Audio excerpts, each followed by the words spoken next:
What is up, YouTube? It's Kingfisher745, and welcome to another episode of All Hail the King. In this episode, I'm going to be covering Chapter 4 and giving some of my overview and opinions on it.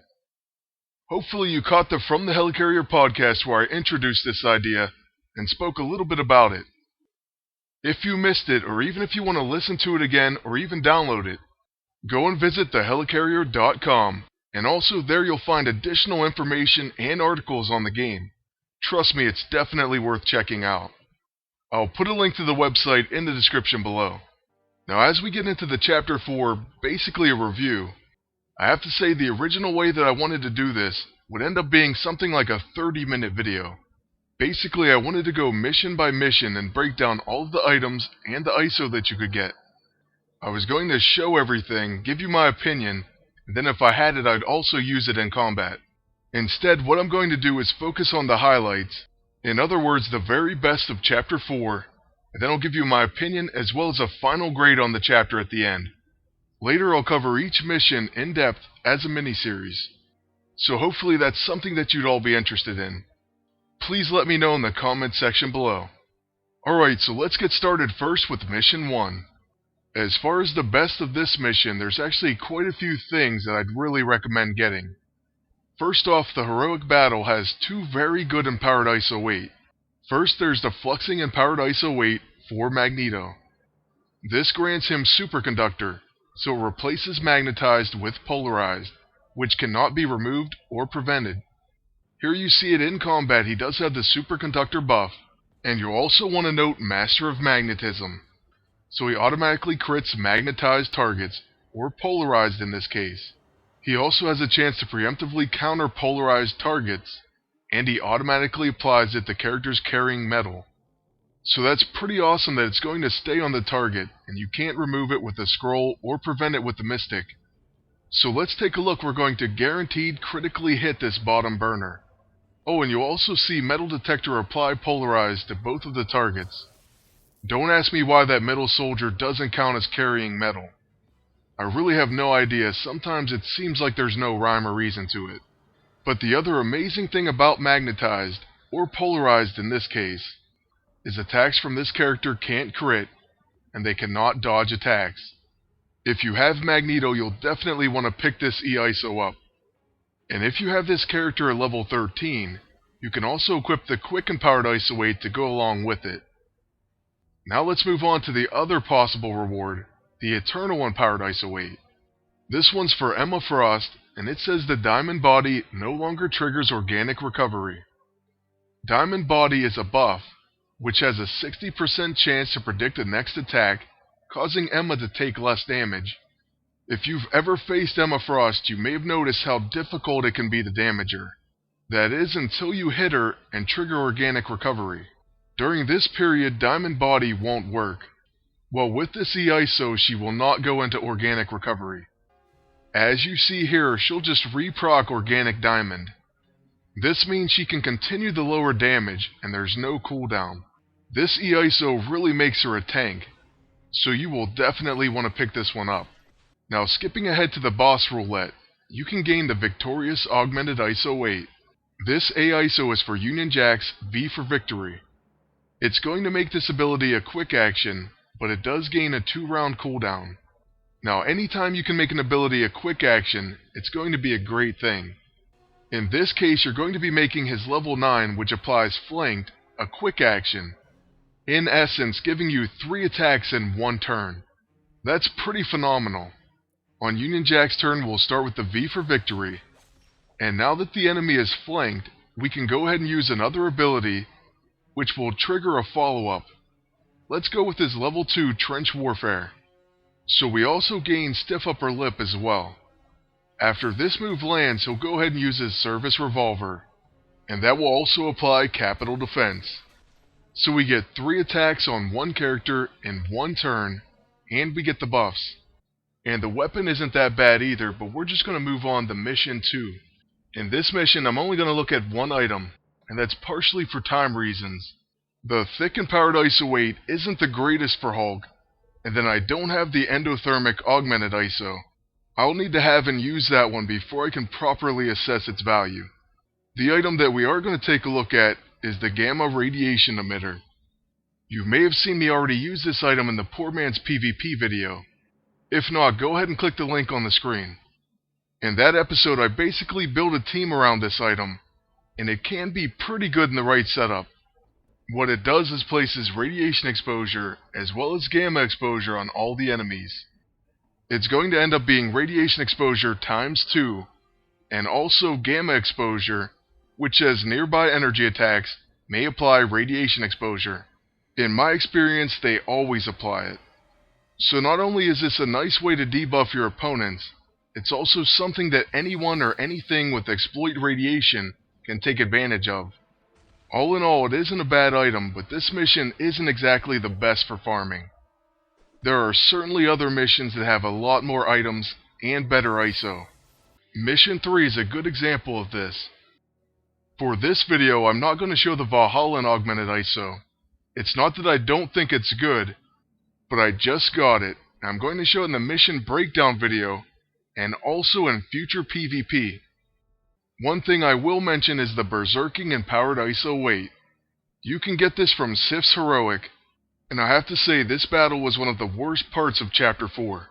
In fact, very similar to past chapters, the heroic battles may be the down point. Not that they're a bad idea or anything about the story or dialogue is bad, but often something just gets lost in the execution. And you know what, I kind of get it. If you take a long time building something, you're not going to want everyone to beat it in a day. So I think there may be 2 reasons for why they are how they are.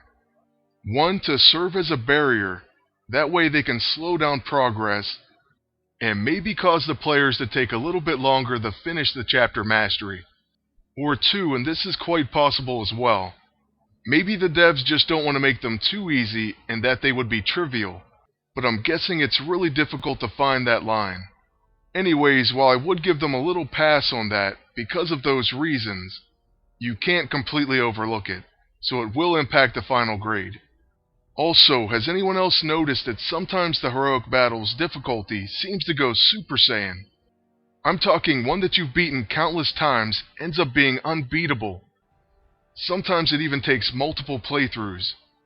But anyways, Berserker does give Sif a chance to join in with an ally's attack. She also has a chance to retaliate when an ally is hit by single target attacks, and this lasts for the first 2 rounds. Here we see it proc following my agent's attack.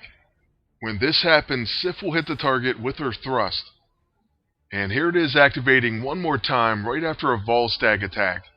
He also does a follow-up attack because he is a scrapper and he had his class ability activated.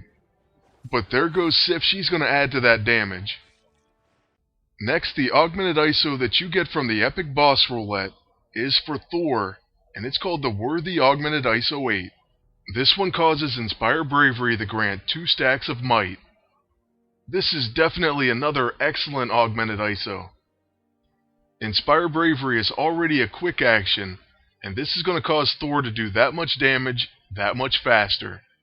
Imagine a modern Thor starting out with a Summon Thunder, and then on his next turn, he can use Inspire Bravery and do another full power Summon Thunder. That's what makes this AISO so good. Now here it is in battle, and you can see that it has might repeated, which is kind of weird. I don't know why they didn't just say ×2. But let's take a look at Thor. Right now he has 0 stacks, and then we're going to use his quick action.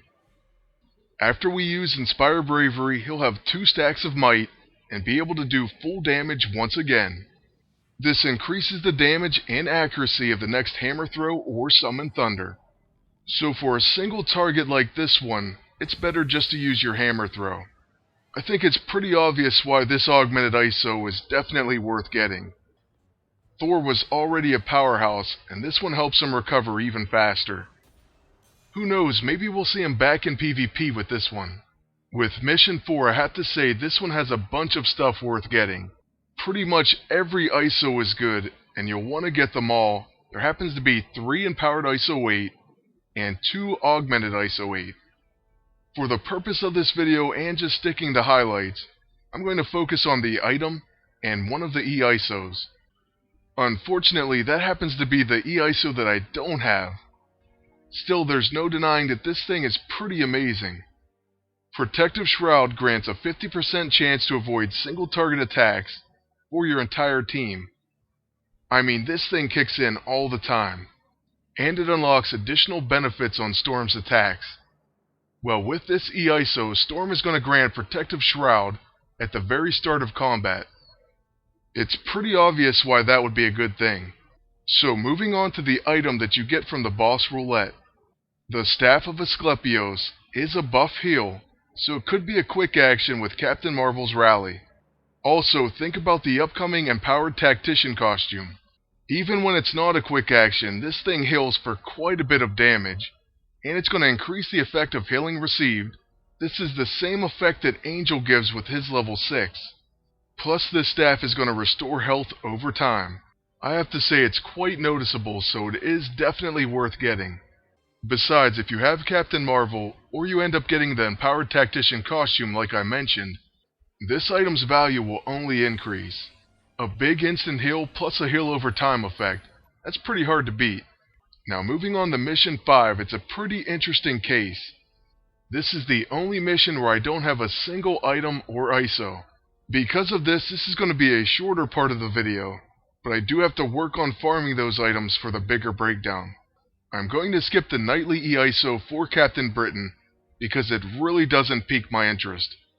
First, we'll take a look at the Tempestuous Augmented ISO weight. Now this one looks to be pretty good for Thundra.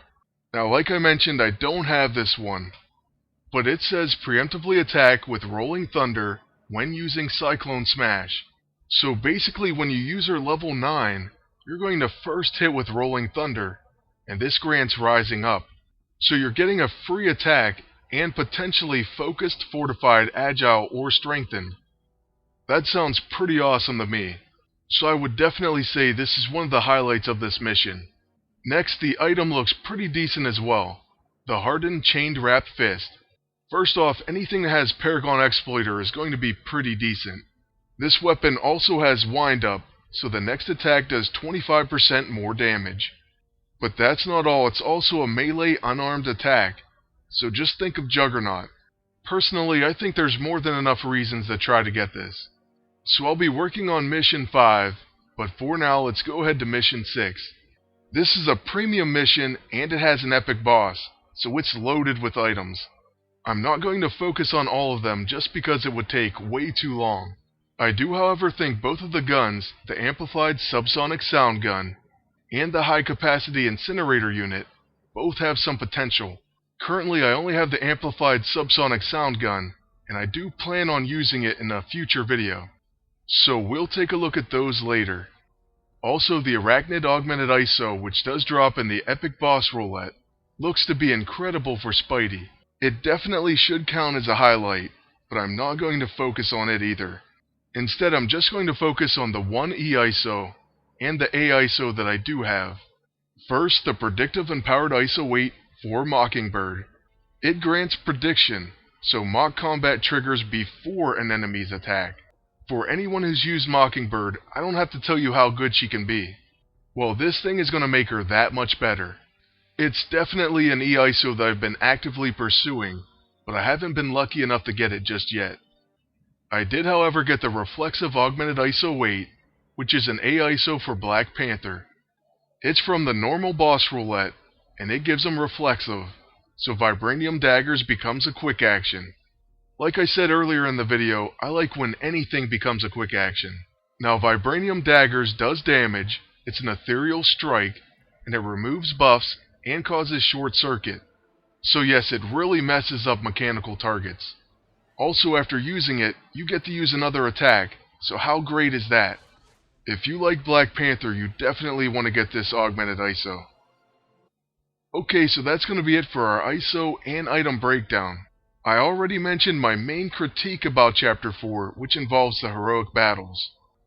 I also have to include Captain Marvel, and I know there's the Gilded Semi-Auto Gun as well, which is a pretty decent item, and I do have to say I plan on using it in a future Poor Man's PvP. But Captain Marvel is definitely a gem. She's one of the best alternate costumes released. I love the fact that her level 1 gives your whole team rally.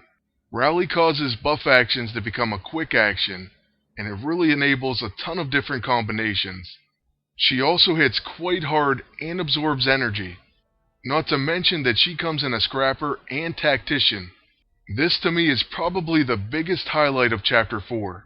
So all in all, I really did enjoy it, other than the Sif Heroic and at times a few of the others. That's why I have to give it as a final grade an A-. I think the devs did an overall excellent job, and I can't wait until Chapter 5. Let me know what grade you'd give it in the comment section below. Lastly, I want to thank you all for watching, and ask you to please like, comment, and subscribe. And until next time, good luck, and take care.